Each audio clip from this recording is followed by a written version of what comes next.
대통령 국정운영 긍정평가가 67%로 집계됐습니다.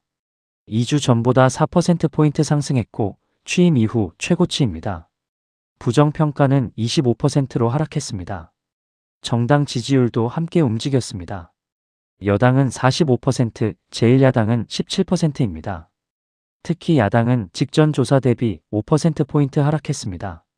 사건 한 줄 요약입니다. 대통령 지지율 상승과 함께 여야 격차가 동시에 확대되었습니다. 하지만 여기서 중요한 건 숫자 자체가 아닙니다. 이 지점이 중요합니다. 지지율은 결과가 아니라 구조의 반영입니다.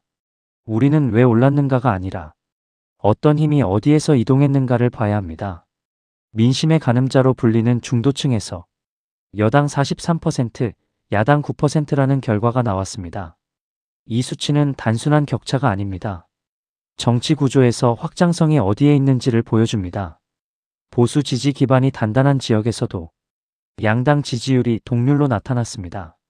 전통적 고정 지지층이 균열을 보이고 있다는 의미입니다. 이 패턴이 반복됩니다. 한국 정치에서 지지율은 핵심 지지층보다 중도층 이동에 따라 크게 출렁입니다. 고정 지지층은 변동폭이 작지만 중도는 한번 방향을 정하면 수치가 급변합니다. 구조 핵심은 정치의 승부는 강성 지지층이 아니라 이동하는 중간지대에서 결정된다는 점입니다. 정당 지지율은 독립적으로 움직이지 않습니다. 지도부 평가와 강하게 연결됩니다. 여당 대표는 긍정과 부정이 팽팽합니다. 반면 야당 대표는 부정평가가 60%를 넘습니다. 이 차이는 상징적입니다. 정당 지지율이 하락할 때 그 원인은 정책일 수도 있고 정체성일 수도 있고 지도부의 메시지일 수도 있습니다. 여기서 논쟁이 이동합니다. 이제 질문은 단순합니다. 정당이 누구를 대변하고 있는가입니다. 정치적 선택은 정책이 아니라 누가 기준을 설정하는가에 의해 움직이는 경우가 많습니다. 지방선거의 성격에 대해 정부 안정론이 53%, 정부 견제론이 34%로 나타났습니다. 이 수치는 선거의 기본 프레임을 보여줍니다. 정부 초반에는 안정론이 우세한 경우가 많습니다. 하지만 특정 지역에서는 견제론이 앞섰습니다. 산업별 온도차와 비슷하게 정치에서도 지역별 온도차가 존재합니다. 수도권은 경합, 보수 기반 지역은 견제 우세, 그 외 지역은 안정 우세. 이것은 지역이 이념으로 움직인다는 뜻이 아니라 지역이 기대값으로 움직인다는 의미입니다. 정치적 기대가 충족되면 안정, 실망이 쌓이면 견제. 이 패턴이 반복됩니다. 5단계. 과거 산업 전환과 닮은 정치 구조.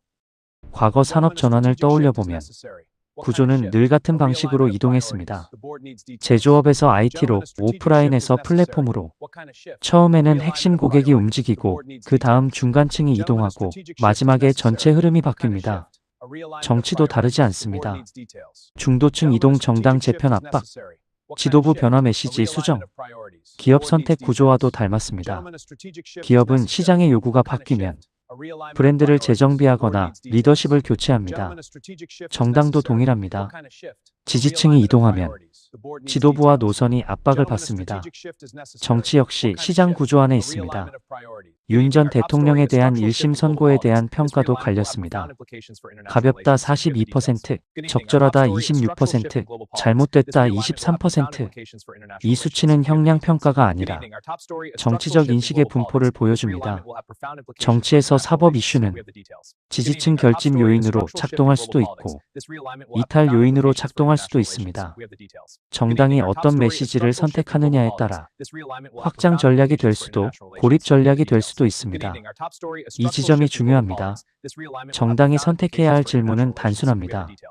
핵심 지지층을 강화할 것인가, 중간지대를 확장할 것인가. 구조 핵심은 확장 전략을 택한 쪽이 장기적으로 유리한 지형을 만든다는 점입니다.